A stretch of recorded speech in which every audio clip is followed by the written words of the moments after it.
I hope you all are having a fantastic afternoon. This is Atmospheric Alex here with another hurricane outlook and discussion. This one will be for future tropical storm or even Hurricane Ernesto as it tracks across the main development region into portions of the Lesser and Greater Antilles. So firstly, I want to take a look at the National Hurricane Center's outlook here, and we can currently see a moderate risk for development here in the orange shaded regions. That would correlate to a 60% chance for development. So, over the past day, they've been increasing these chances rather rapidly here as more models begin to pick up more agreement on this system. It's important to note that this orange shaded area here is where you could see your center of circulation develop. So anywhere in this hatch shaded areas, yeah, I know, even all the way down here south of the Dominican Republic, you can't be ruled out there, and to the north, we could be seeing our center of circulation developing through this massive convection we're dealing with right now. As this massive convection begins to organize, there will be multiple changes that may occur and your center may get relocated from time to time. So this causes a ton of uncertainty to continue to remain here. Now I want to bring back a little example that I have used in previous hurricane outlooks and discussions, and that would be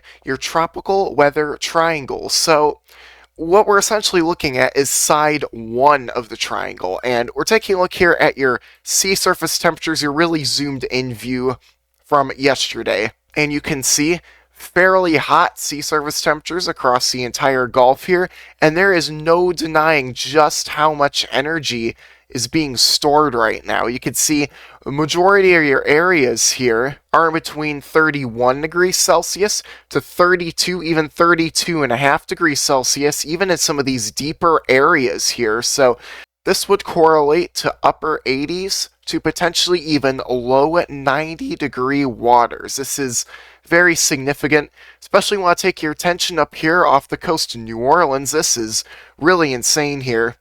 We're talking about sea surface temperatures of 33 degrees Celsius.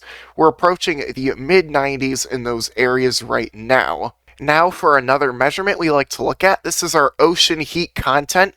This basically tells us how much energy is being stored in the ocean, which will help the longevity of tropical systems and the intensity of them as well. We're talking about values that are fairly off the charts throughout much of this area here, especially in the Caribbean. We're talking about ocean heat content values between, well, really 175 to probably 210 right now. These are extraordinarily high for this time of year and causes a lot of concern. We're just looking at our future system, Ernesto, that will probably be developing somewhere in here. Well, it could either track northward here, out to sea, or if we see the center shift a little further southwards here, then we could see it track through much more of these favorable waters. We'll just have to wait and see. As of now, I'm not expecting it to do that, but if it were to, we have tons of energy on the table right now, which could help it intensify fairly quickly. Just some additional information here. Here are your ocean heat content values down in the Western Caribbean and the majority of the Gulf of Mexico at a zoomed in view. So what we can currently see here is values that are just flat out off the charts in this area. We're talking about ocean heat content values upwards of 210 to even 220 units, which, to be fair, this is just absolutely ridiculous for this time of year. Like I've said, we don't usually see this until even late September on a extremely above average year. So it's quite concerning to see this now. We even have ocean heat content values upwards at 200 here in this little eddy over here in the Gulf, and upwards of 185 in this other eddy. So these values are just flat out off the charts in some areas, and you really only need values of 75 to 100 to sustain a long-tracked major hurricane. And now we're going to take a look at our GFS model from tropicaltidbits.com. We are looking at our total precipitable water, basically how much precipitation is in the air at once. Well, you could see where this wave is right now, we have a big envelope of moisture here, that stretches, going down south there. A good little moisture pocket for a system to sustain and thrive. But we do have noticed this, big feature here of dry air that is going to try and train it a little bit at first. Whether or not this succeeds is a little unknown. I personally think that we'll have to do battle with this for the time being. But we could see that actually causes the center to relocate. You remember it was right down here, and it had to relocate up to the north due to this dry air being entrained into the system. New convection burst pops up here, and we still do have tons of dry air up here that is going to really try and get wrapped into the system. But I want you to note something. This will only be occurring briefly. You see our center even gets lost for a second, but as we continue through, this dry air begins to get knocked straight out of the way, and we get very favorable outflow on this future tropical storm or even Hurricane Ernesto here. With that being said, we have a big impact to the Lesser Antilles according to this model. I'd say probably a tropical storm impact. This should be around Monday to Wednesday of next week. I don't want to say the exact date because these models are a little crazy sometimes, but this does potentially rapidly intensify on its approach to the Greater Antilles, and it just sits, look at this, right over Puerto Rico here potentially. Living in those areas, you need to be extremely cautious.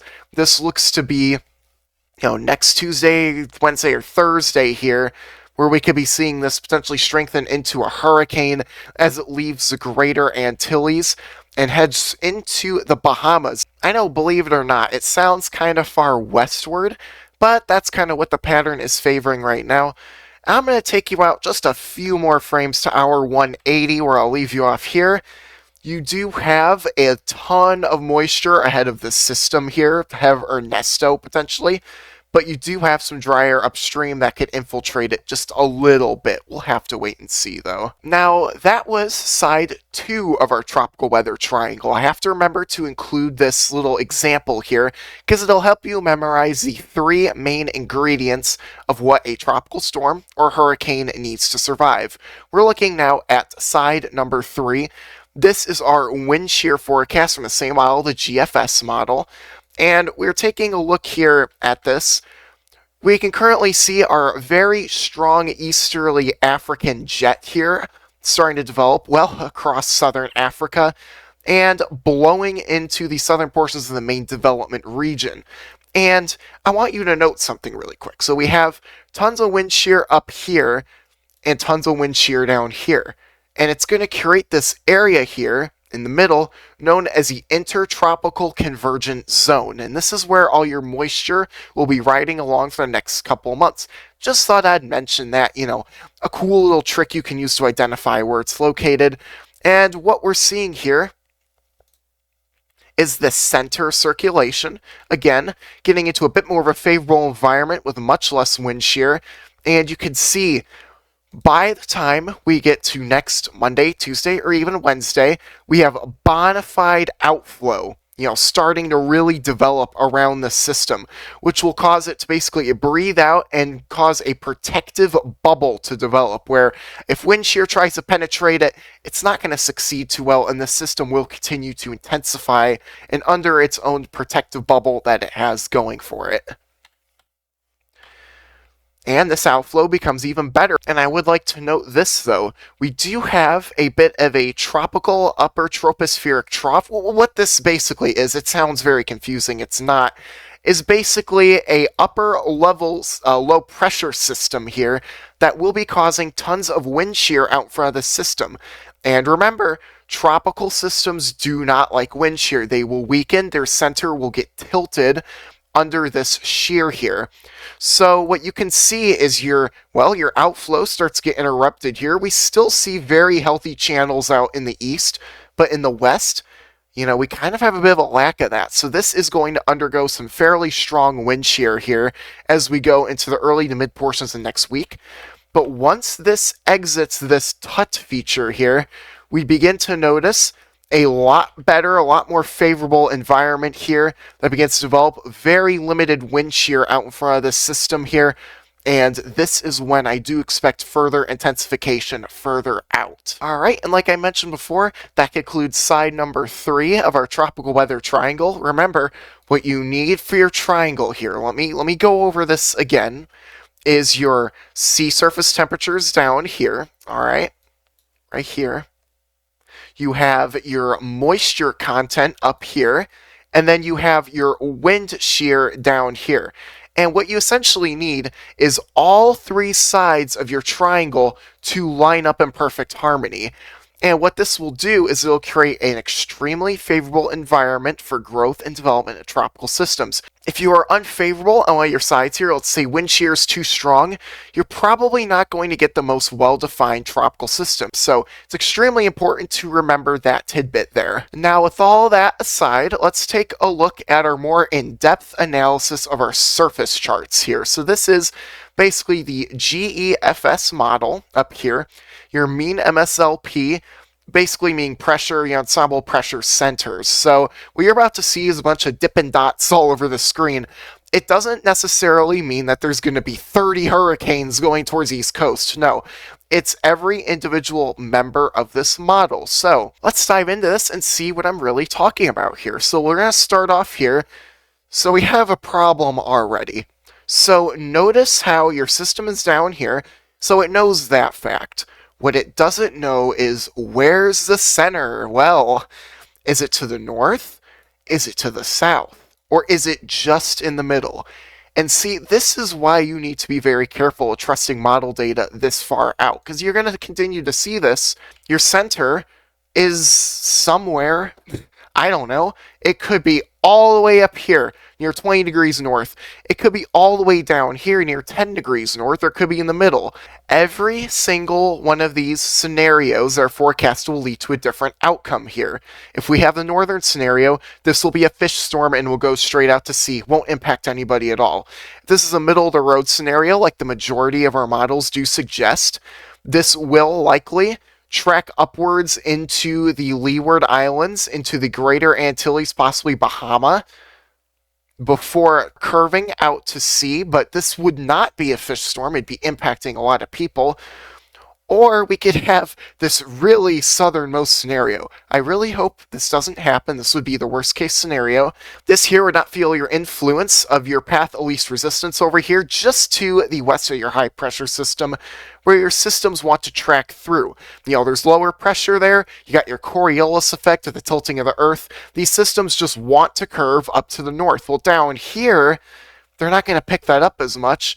And it could track through the Windward Islands, and whoa, okay, it goes into the Gulf now. So you have to be very careful when trusting these models. Even just 60 hours out, there's a lot that can change from now to then, because we do not have our center of circulation quite yet. So it is important to note that there's a lot of model uncertainty. And you can see our models, well, guess what? They consolidate a bit better on your middle of the road scenario. This is what everyone's forecasting. The National Hurricane Center, the GEFS ensemble, the EPS ensemble, all you get the idea there, all of that. And so what we can do is draw a bit of a cone here from where this is. We can conclude that we have significant amounts of lower pressure up through this area here. This is because your high pressure is spinning this way, and you have a bit of a low pressure trough up here that is beginning to spin this way. So notice your general curvature here that the system will be tugged upon. As we can see, what this will do is something probably along the lines of this. So we have this right here, and then we have the other model scenarios down here, and we can kind of make a bit of a cone here as to where this system will end up going. And you can see this is very consistent with all of our models here. Again, it'll impact the Lesser Antilles. These are the front lines you need to watch out. Greater Antilles, they'll impact them. The Bahamas more than likely will get impacted too. I hate to say that, but I don't really think this will get much closer to the US. We'll have to wait and see though. Now continuing on through, you can see a lot of consolidation here in your members. On a bit of a Puerto Rico hit, Dominican Republic, you need to be on very high alert. Everywhere here in the red in the Caribbean, you need to be on extremely high alert to that area. That red little box there, I think you will have significant impacts regardless. So I would start preparing now. Get your tropical storm, your hurricane kits ready, and have a way to receive alerts. And do not forget, check the National Hurricane Center frequently for updates. Now I know I'm kind of dragging on here with this, but what we can see here is your southern scenario. Note how close that is to Florida there, and then your northern scenario. You can see just how different your models are here, your members. Vastly different. Again, recurve out to sea, no recurve out to sea. That could impact more of the mid-Atlantic regions. I'm talking about you guys in North Carolina, even South Carolina, we'll see. But the Outer Banks also needs to be on alert for this system. And you could see this plowing right through the Bahamas here on your southern track. Your northern track still takes it very close to New England here, I will note. So even if you're up in New England, I would watch out very closely as your model spread is quite close to your area. And then you have a couple members down here develop your extreme southern scenario that pushes it straight up into the Gulf. Don't really expect this to happen, but only time will tell at this point. And before I let you all off the hook here is your satellite imagery of future Ernesto here. And what we can currently see, pretty obviously, and what we can see here is a bit of spinach right through here that is starting to develop. And notice, this is all the way down at 10 degrees north in latitude. So already, what we're starting to see is a southern track shift on your models, which has become obvious from your 0Z run last night, your GFS, to your 6Z run of the GFS this morning. We have noticed a marked shift here. We saw our 0Z kind of targeting this area, while our 6Z is targeting this area. So this is where things could get very serious here. We'll just have to wait and see. And anything, further south, that could potentially lead to a U.S. impact. And I'm not saying we're going to see that just yet, but please keep that in mind that everybody on the game board needs to be aware of this system and needs to be watching it closely. Okay, and that about does it for today's video. Hope you all enjoyed. Before you do go, I just want to, again, look at my path of what I drew here. As you can see, I'm kind of going more for the middle of the road, potentially southern end scenario here. And even tracking it, you can even see some of these colors here. I'm even tracking it a little bit close to the Outer Banks of North Carolina and even into New England a little bit. So I highly recommend that you stay weather aware, you monitor the forecast, check the National Hurricane Center on a day-to-day basis, even multiple times a day if you can. And most importantly, get your hurricane plans ready. You never know when anything will strike your area. If it doesn't happen now, it'll happen at some point this season. But anyways, if you enjoyed this video, please be sure to smash the like button, and don't forget to subscribe to the channel if you haven't already to receive updates on when I might upload. And also be sure to share this video to friends and family on social media, as I would greatly appreciate it. Remember, I'm trying to grow my little corner of the weather community here to help keep people informed of what's up next. That being said, I'll see you all in the next video. Take care and have a great afternoon.